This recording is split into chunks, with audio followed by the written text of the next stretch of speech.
안녕하십니까. 스타일ML NS 데모를 시연할 NK소프트의 김현수라고 합니다. 반갑습니다.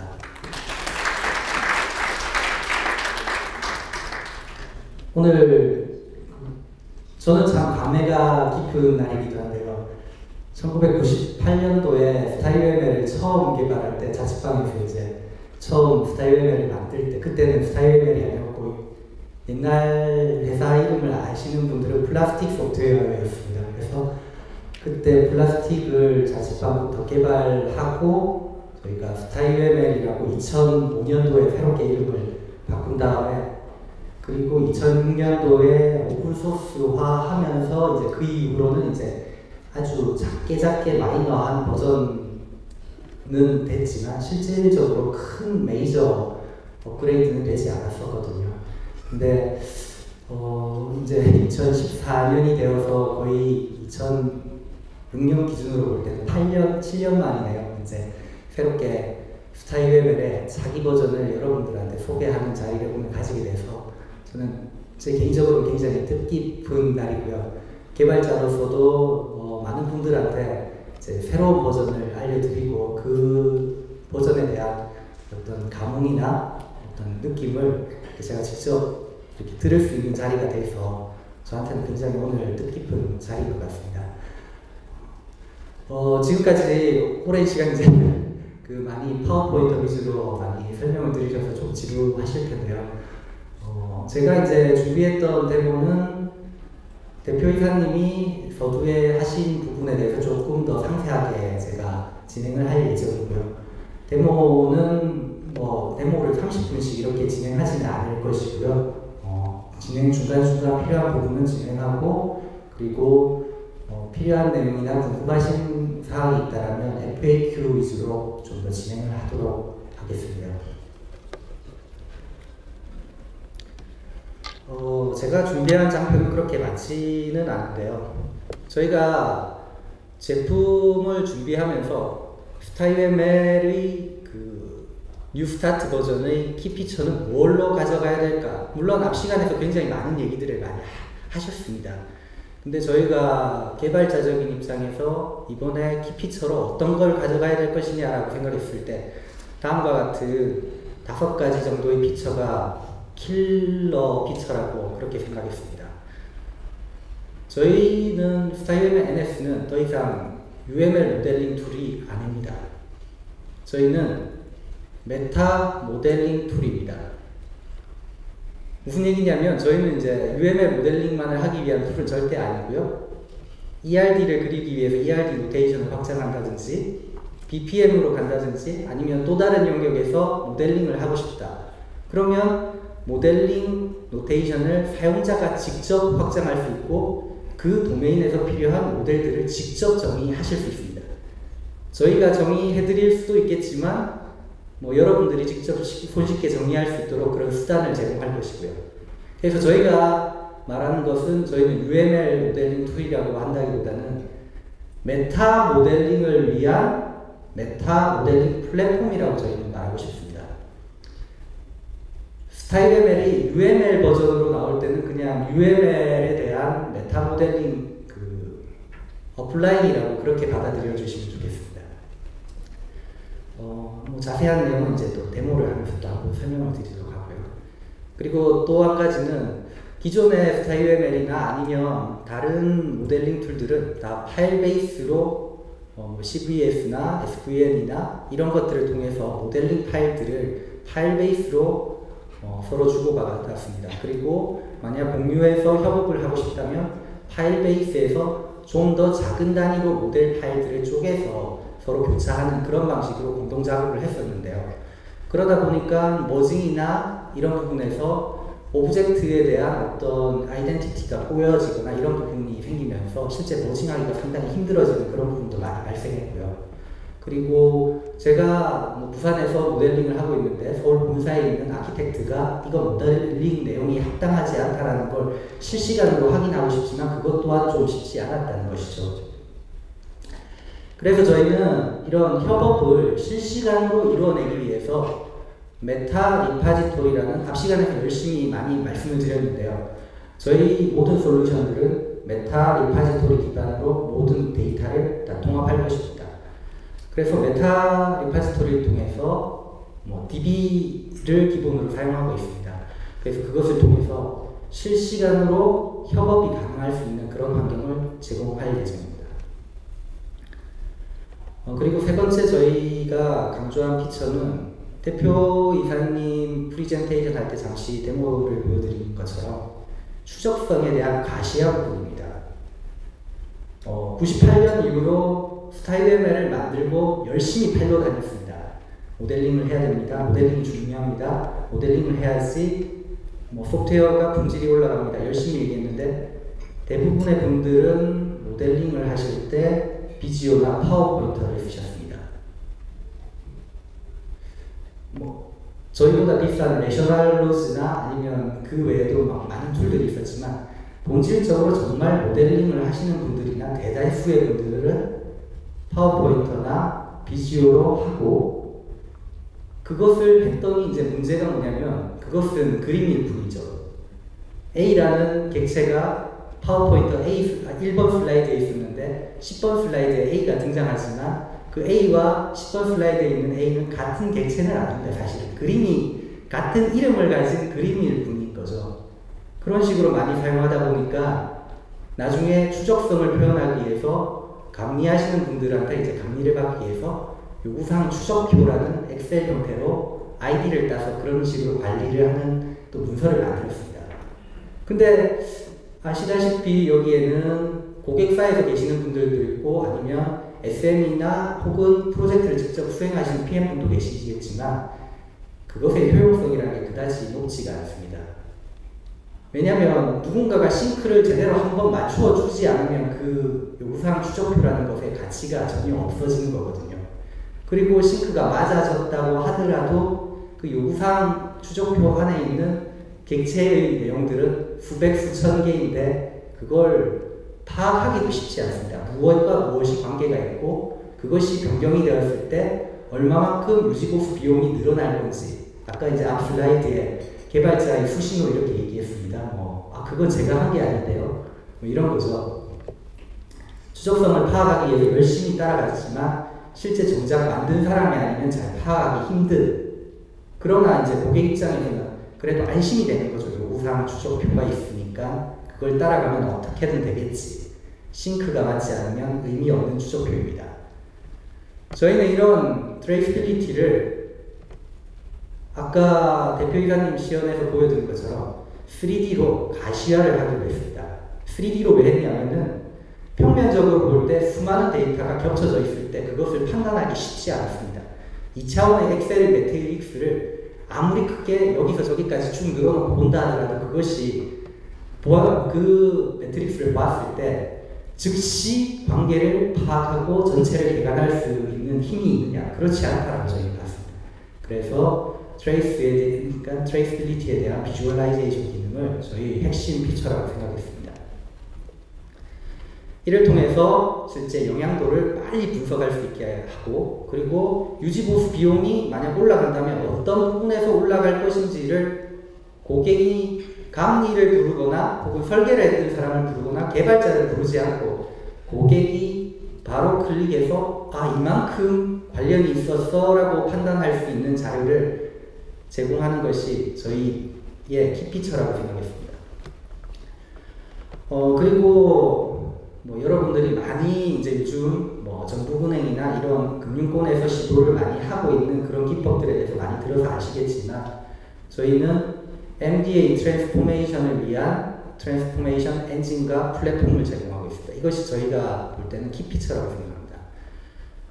저희가 MDA에 대한 도전은 2005년과 2006년도에 스타일ML 제너레이터라는 기법을 통해서 직접 PIM과 PSM으로 코드를 제너레이션 하든지 모델을 제너레이션 하는 기법들을 스크립트 기반으로 저희가 제공을 했었습니다. 그런데 저희가 그걸 가지고 이제 사이트에 나가고 고객한테 열심히 팔고 나가보니까 문제가 뭐였냐면 당신들이 제공하는 스크립트 언어는 또 내가 배워야 되잖아요. 나는 그거 배우기 싫어요. 돈 주면 당신들이 만들어주는 거잖아요. 라는 거죠. 저희들은 생각했습니다. 저희들은 오픈소스로 공개되고 그리고 핵심적인 내용은 서비스로 제공하겠지만 그 외의 것은 고객이나 오픈소스를 제공받은 자들이 직접적으로 해낼 수 있는 수준의 플랫폼을 제공하는 것이 맞다고 저희는 생각했습니다. 그래서 저희는 MDA 기법을 쉽게 구현할 수 있는 수단을 제공하는 것이 저희의 핵심 피처라고 생각했습니다. 그리고 MDA 자체뿐만이 아니라 확장이나 플러그인을 위해서 저희는 스크립트를 지원하고 있고 그리고 이 스크립트를 통해서 모델을 다룰 수 있습니다. 이것은 향후에 스타데브와 연결돼서 실제 모델링된 정보를 스타데브에서 이끌어서 스타데브에서 계속 개발을 이끌어갈 수 있는 어떤 연결 접점을 저희가 이런 스크립트 기반의 플러그인 수단을 통해서 제공할 예정입니다. 제가 이렇게 좀 많이 얘기는 했는데 저희는 이것에 대한 효과가 무엇일까 생각했습니다. 그냥 고객이 파워포인터나 비주얼을 좋아했습니다. 레셔널로즈나 투게더나 저희 스타일웨어를 사실은 유명했지만 많이 쓰지는 않았고요. 그러니까 많이 쓰긴 쓰는데 직접적으로 쓰진 않았습니다. 정말 많이 쓰시는 건 파워포인터나 비주얼을 많이 쓰셨죠. 그래서 저희도 얘기합니다. 저희 툴을 더 이상 모델링 툴이라고 생각하지 말고 파워포인트나 엑셀처럼 생각하고 쓰십시오라고 말하고 싶습니다. 그리고 모델링을 한다고 생각하지 말고 드로잉을 한다고 생각하십시오. 그렇지만 저희가 백단에서 열심히 그걸 모델화 시켜드리겠습니다. 그리고 DB화 시켜드리겠습니다. 그래서 그 객체들이 보이기에는 A라는 객체가 이쪽 저쪽 여러 군데 있지만 모양은 달라 보이는 그 객체들을 일관성을 맞춰드립니다. 그리고 맞춰진 일관성을 가지고 DB에 적재가 됐기 때문에 원하는 방식으로 검색해서 재생산하실 수 있습니다. 필요한 정보를 뽑아내실 수 있고 그것이 기업에 필요한 설계 정보로 추출해낼 수 있는 수단을 저희가 제공할 것입니다. 이걸 이제 한마디로 말해서 모델에 대한 디지털라이제이션이 되겠죠. 그리고 왜 이런 걸 디지털화하고 DB에 적재해야 될까요? 그건 트레이스빌리티 비주얼라이제이션을 통해서 여러분들이 모델화된 DB화된 정보를 정말 기가 막히게 빠른 시간에 판단하고 전체적인 판단을 내려서 시스템에 대한 향후 방향을 결정할 수 있고 유지보수 비용에 대한 정확한 추산을 해낼 수 있을 거라고 저희는 생각하기 때문입니다. 그래서 모든 모델을 자산화 하십시오. 저희 툴을 이용해서 모델링 하십시오. 아니, 드로잉 하십시오. 모델링은 저희가 책임지고 자산화는 저희가 백단에서 해드리겠습니다. 일단 제가 말씀드린 장표는 이제 여기까지고요. 일단 실제 스타일의 NS의 데모를 이제 대표이사님 보여드렸던 그것보다는 조금 더 길게 보여드리면서 진행하고 그리고 궁금하신 부분은 FAQ를 통해서 진행하도록 하겠습니다. 스타일WML은 기존 스타일WML과 스타일WML NS는 크게 이제 그 전체적인 구성면에서는 그다지 틀려지진 않았습니다. 기존은 그대로 가져가고 있고요. 저희가 만들면서 가장 힘든 경쟁 상대는 스타일WML이었습니다. 저희가 2006년도에 이후에 만들어진 이후에 버그에 대한 리포팅은 자주 있긴 했지만 사실은 불편하거나 그렇다는 얘기는 전혀 듣지 않았었거든요. 그래서 저희가 그 키피처라든지 핵심 개선점을 찾기가 사실은 쉽지는 않았습니다. 그런데 이제 저희가 이제 핵심 피처로 얘기한 파워포인터처럼 이제 쓰시면 된다라고 말씀을 드렸죠. 저희가 예전 스타일WML은 그림이 아니라고 저희는 생각이 했기 때문에 모델 정보를 실제 계층 구조로 보여주는 모델 리파지토리가 사실은 주로 쓰여지는 영역이었습니다. 여기에서 사용자가 어디에 무엇을 만들지, 어디에 배치를 할지 다 생각을 하고 하는 게 중요했고요. 근데 아까도 말씀드렸듯이 저희가 만난 대부분의 고객들을 가장 잘 쓰는 게 비주어나 파워포인트였기 때문에 저희도 비주어나 파워포인트처럼 사용을 할 수 있게 그렇게 화면 구성을 해보았습니다. 그리고 저희가 전체 다이어그램을 내비게이션 하는 수단이 사실은 과거에는 굉장히 불편했습니다. 탭들이 쫙 많이 있고요. 여기 위에 메인 이랬습니다. 모든 다이어그램이 다 메인이 기본 다이어그램 이름이라서. 그래서 뭔가 주지 않으면, 이름을 열심히 주지 않으면 사용자가 이제 판단하기 쉽지가 않았죠. 그래서 저희는 썸네일 기반, 파워포인트처럼 썸네일 기반을 도입했습니다. 그래서 필요한 게 있다면 바로 즉시 파악해라. 물론 아무 기능도 아니라고 생각하실 수는 있지만, 이제 저희가 생각할 때는 파워포인트나 엑셀처럼, 파워포인트나 비주어처럼 그렇게 컨셉을 가져가는 것이 사용자들한테 더 편의적인 부분을 줄 수 있다고 생각한 거죠. 그리고 마찬가지로 기존에 가지고 있던 모델 탐색기와 속성 편집기를 통해서 실제 객체에 대한 정보를, 이제 그림이 아니니까, 정말로는 그림이 아니니까 그 필요한 정보를 넣을 수 있게 하고 있고요. 또 저희가 이번에 또 추가했던 부분 중에 키피처는 아니지만 저희가 이제 사용성 부분에서 좀 편의성을 올리는 게, 저희가 예전 스타일ML은 속성 편집기가 6종류가 있었습니다. 그러니까 선택되는 객체가 어떤 것인지에 따라서 속성을 선택하기 위한 수단이 6가지가 있었죠. 근데 저희는 이번에는 속성 편집기 부분을 한 군데에 몰아넣어서 편집을 할 수 있게, 그렇게 저희가 편집 수단을, 속성 편집 수단을 한 곳으로 몰아넣는 통합을 했습니다. 그래서 여러 화면이 막 띄어서 사용자들이 혼란을 느끼게 하는 부분을 좀 제거했고요.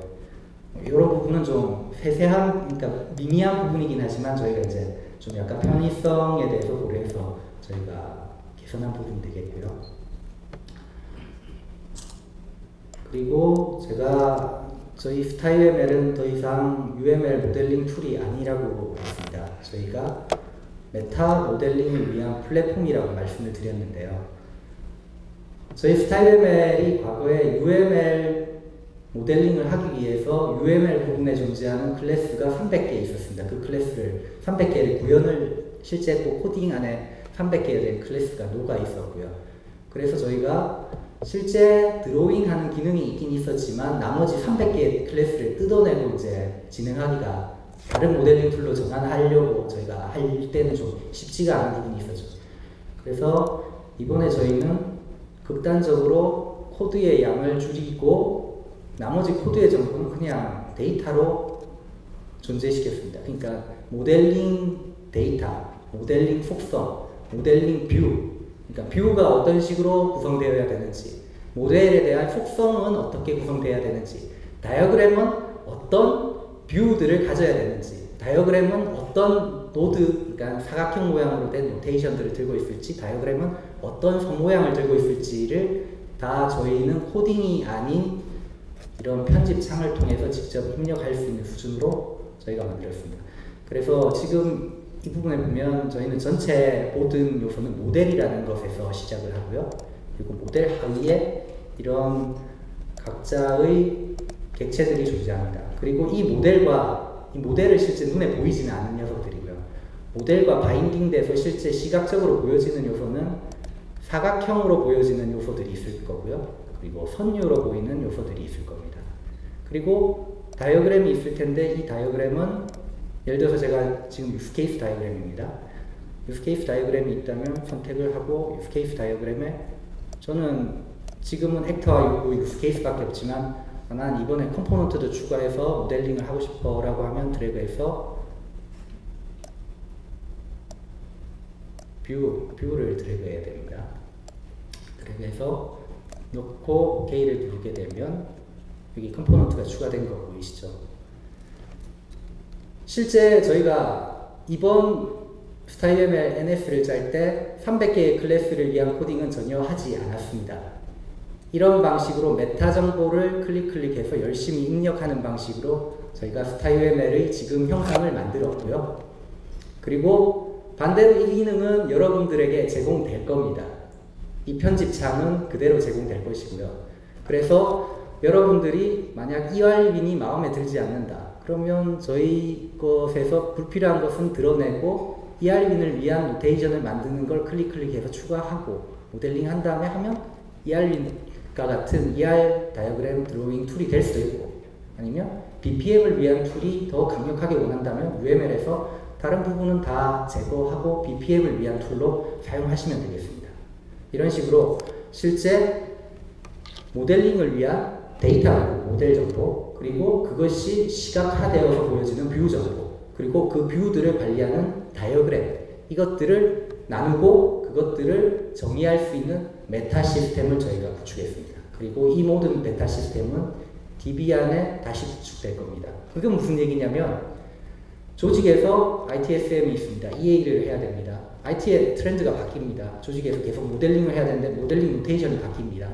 그러면 ITSM을 관리하는 중앙 집중 부서에서는 필요한 모델 노테이션이 바뀔 때마다 툴을 바꿀 게 아니라 메타 모델링 툴을 구비하신 후 새로 이번에 적용될 노테이션이나 모델이나 다이어그램을 재정의하시고 그걸 DB에 적재한 후 사람들한테 이 가이드라인에 따라서 써주세요 하면 그 사람들이 쓸 수 있는 최소한의 다이어그램들이 제공되게 되겠죠. 이런 식으로 하면 전사적인 메타 모델링 환경을 쉽게 전파시킬 수가 있겠죠. 여기까지가 일단은 메타 모델링 기능이었고요. 저희가 이제 두 번째로 저희가 강조하고 싶었던 것은 DB 기반의 그 실시간 협업인데, 저희가 우선적으로 릴리즈하는 게 커뮤니티 에디션을 먼저 릴리즈해야 되기 때문에 DB를 저희가 묶어서 릴리즈할 수 없는 관계로 콜래보레이션 협업은 저희가 일정상 엔터프라이즈 버전으로 올해 하반기 정도에 릴리즈가 될 예정입니다. 그래서 현재까지는 저희가 진행 중에 있고 지금 보고 계신 것들은 DB라기보다는 그냥 파일 베이스에, 그냥 로컬 데이터베이스에, 저희가 이제 파일 기반의 로컬 데이터베이스를 쓰고 있습니다. 거기에서 운영된다고 보시면 되겠습니다.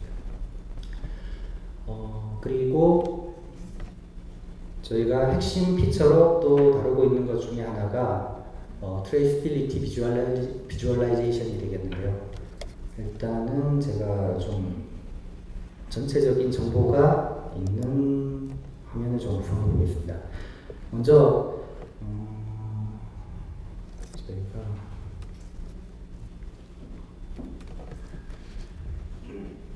아까 대표이사님 데모할 때 보신 화면인데요.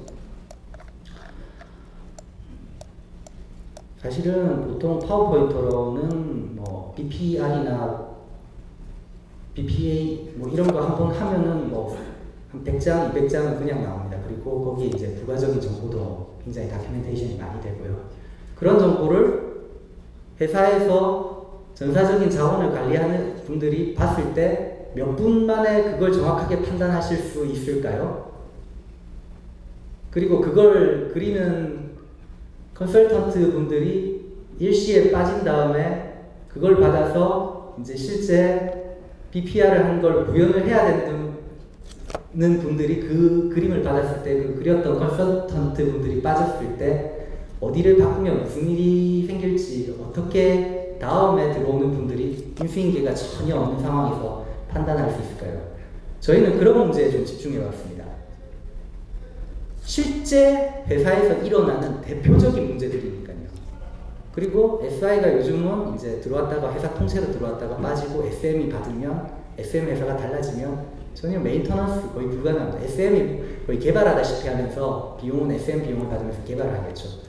저희는 이런 상황이 참 안타깝다고 생각했고요. 그런 상황을 시각적으로 빨리 표현하고 즉시 적소에 굉장히 빠른 속도로 그 효과를 판단할 수 있는 것이 그 IT 환경에서 아키텍트나 관리자나 그런 전사적인 그 IT 자원을 관리하시는 분들한테 굉장히 효과적일 거라고 생각했습니다. 그래서 저희는 이제 3D 기반으로 화면을 제공하도록 했고요. 뭐 이런 것들은 뭐 그냥 꼭 3D 이런 화면들은 뭐 다른 곳에서도 굉장히 많이 보신 부분들이라서 그렇게 새롭지는 않을 수 있습니다. 그렇지만 저희는 전체적인 내비게이션을 빨리 할 수 있다라는 부분과 그리고 그걸 전반적으로 판단할 수 있다는 게 대해서 1차적으로 저희가 효과를 가지고 있다라고 생각을 하고 있고요.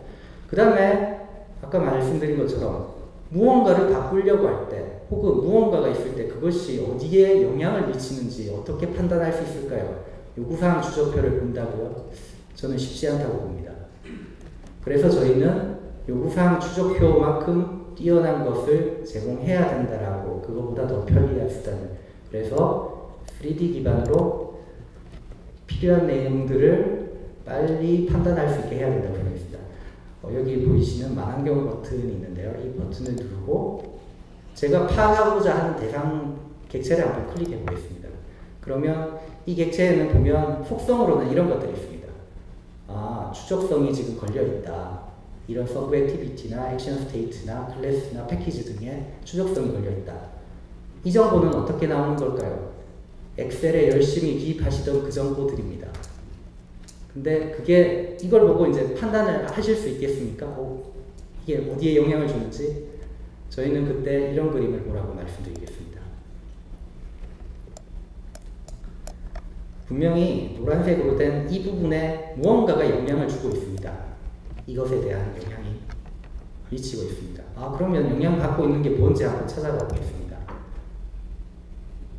아, 그 안에는 두 개의 요소가 분명히 영향을 받고 있겠네요. 이걸 컨설턴트가 보여주느냐, 개발자가 보여주느냐? 아닙니다. 고객, 전반적으로 전체를 관리하는 PM, 그리고 PMO 조직의 최상단에 있는 분들이 판단합니다.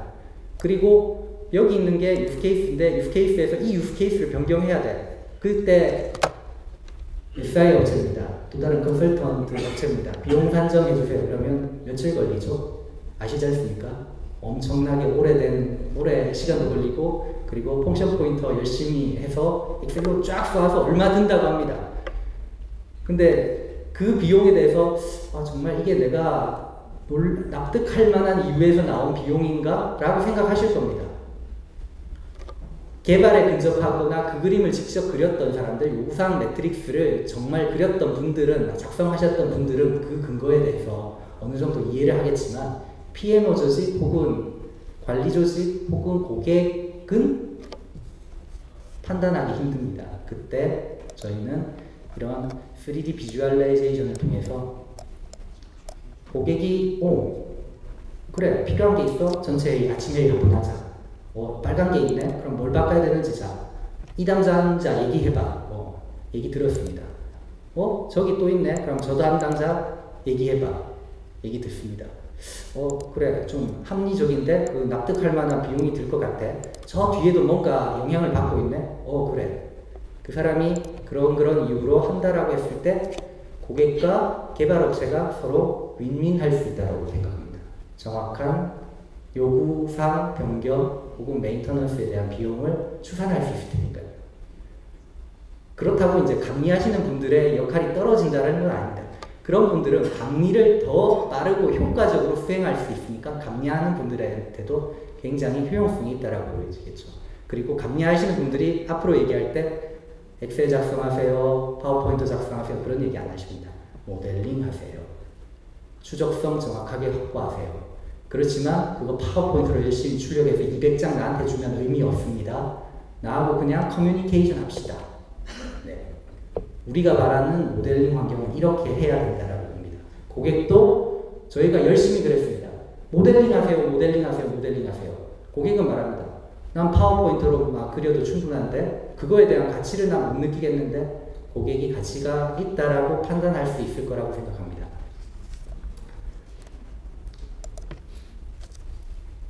제가 생각한 것보다는 좀 시간을 많이 썼네요. 그리고 저희가 생각한 또 다른 핵심 피처 중에 하나는 바로 MDA 부분입니다. MDA, 요즘 OMG에 가보시면은 MDA를 위한 스펙이 하나 올라와 있습니다. QVT라는 것인데요. Query Value Transformation입니다. 요약하자면 모델 정보를 읽어와서 그 모델 정보를 가치 있는 또 다른 모델 정보로 바꾸자라는 것에 대한 방식에 대한 스펙인데요. 그것이 사실 좀 어렵습니다. 두 가지 방법이 있다라고 하는데 그 패턴 매칭에 의한 방법 그리고 절차적인 방법에 의한 방법 이렇게 두 가지 형태로 나와 있는데 그냥 제가 이제 간단하게 좀 극단적으로 말씀드리면 프로그래밍 언어가 두 가지가 있습니다. 패턴 매칭을 지원하는 방식의 프로그래밍 언어와 그리고 절차지향적 언어가 두 개가 공존하고 있습니다. 그리고 이것에 대한 유사한 형태가 또 존재하고 있습니다. QVT가 나오기 전에 벌써 XML 영역에서 XML to XML을 위한 SLT가 있었습니다. 실제 OMG의 QVT 스펙을 제안하신 분도 실제로는 XSLT에서 왜 XML to XML 데이터 to 데이터가 되는데 왜 모델링이라는 데이터에서 모델링 다시라는 모델로 전이가 되는 걸 못하지? 그 컨셉을 XSLT에서 뺏겨와서 만든 게 QVT가 되겠죠. 근데 QVT도 그렇지만 XSLT도 여간 어렵지 않습니다. 그래서 XSLT를 보완하고자 하는 컨셉들이 XML 동네에서 많이 나왔습니다. EAI 동네에서 DB2DB, XML to XML을 하기 위한 여러 가지 수단들이 제공되었었는데요. 물론 코딩은 아니었습니다. 저희는 그걸 모델링에도 적용할 수 있다고 생각했고요. 그래서 저희가 생각할 때는 모델 투 모델도 XML to XML이나 DB to DB에서 일어나는 매핑 기능을 충분히 사용할 수 있다고 봤습니다. 그리고 이런 소스 부분에서 타겟 부분으로 모델에서 모델이 전이되는 것이고 그 모델을 전이하기 위한 중간 과정에 반복해서 무슨 부분을 반복해서 무슨 부분에 넣어라. 그리고 무슨 부분을 반복할 때 무슨 조건에 맞다면 넣어라. 그리고 무슨 부분에 있는 값을 가져와서 또 다른 부분에 세팅을 해라. 절차지향적인 언어들이 가지는 게 반복문과 조건문과 그리고 어사이먼트 세팅입니다. 그리고 맨 마지막으로 익스프레션인데요. 저희는 반복문 부분은 리핏으로 충분히 표현할 수 있을 거라고 생각했고요. 그 다음에 조건문은 if문으로 충분히 표현할 수 있다고 생각했습니다. 그리고 식과 어사이먼트는 set이라는 오퍼레이션을 통해서 충분히 구현할 수 있다고 했고요. 이런 방식들은 저희가 지금 제안한다기보다는 XML to XML과 DB to DB 동네에서 B2B와 EAI 동네에서 벌써 성공적이고 여러 번 구현이 되었던 개념이고요. 그걸 저희는 MDA를 위해서 가져와야 된다고 생각합니다. 저희가 StyleML 제너레이터에서는 실제 그 부분을 코딩으로 만들었습니다. 스크립트를 통해서 모델 A에서 모델 B를 만들어내는 스크립트 코드를 제공했고 스크립팅 플랫폼을 이전에는 제공했었습니다. 근데 그걸 가지고 모델 투 모델을 위한 스크립트를 짠다는 건 거의 불가능에 가깝다라고 실제 저희가 경험을 해봤고요. 저희 개발자들만 짤 수 있는 특화된 영역이라고 생각했습니다. 그래서 그보다도 조금 더 나은 수준으로 실제 모델 투 모델을 할 수 있는 그런 개념을 이끌어내야 된다고 생각했습니다. 그래서 저희가 이런 룰 에디터, 그러니까 모델 투 모델을 할 수 있는 매핑 개념을 모델 투 모델에 적용해야 된다고 이제 생각하게 되었습니다. 제가 원래 4시 반까지인데 조금 시작을 좀 늦게 했는데 제가 첫 번째 앞부분에서 제가 장표에서 말씀드렸듯이 저희 키피처는 메타 모델링 툴입니다. 이제 StyleML은 UML 툴이 아니고요. 올해 하반기, 내년 중반기, 그리고 그 내년에는 스타 UML이 아니라 스타 땡땡 그 무엇으로 그 도메인에 적합한 노테이션과 모델을 가지고 있는 어떤 모델링 툴이 되어서 내년 여러분들한테 선보일 것입니다. 그리고 실시간 협업이 가능한 DB 기반의 콜래보레이션 모델링을 지원하는 플랫폼이 될 것입니다. 그리고 보여드린 바와 같이 추적성에 대한 가시화를 통해서 실제 의사결정권자 수준에서도 직접적으로 이것이 왜 그렇게 변경에 대한 비용이나 혹은 변경에 대한 요구사항이 많아질 수 있는지 직접 판단하고 볼 수 있게 해서 개발자뿐만이 아니라 SI 업체뿐만이 아니라 관리자 그리고 PMO 조직까지도 서로 다 커뮤니케이션이 이루어지는 상태에서 만족할 수 있는 비용에서 서로 커뮤니케이션 할 수 있도록 하는 환경을 제공할 것입니다. 그리고 MDA라는 추세는 사실은 2005년, 2006년에도 MDA가 막 뜨기 시작했거든요. 제가 볼 때는 2014년 지금은 정말 MDA의 거의 적기인 해인 것 같습니다. 지금 시작은 은행권에서 시작했지만 MDA는 모델링에서 거스를 수 없는 대세인 것 같고요. 준비하셔야 됩니다. 그런데 코딩으로 준비하는 건 좀 바람직하지 않다고 보고요. MDA를 위한 적절한 솔루션을 택해야 될 것 같고 그게 스타웹의 NS인 것 같습니다.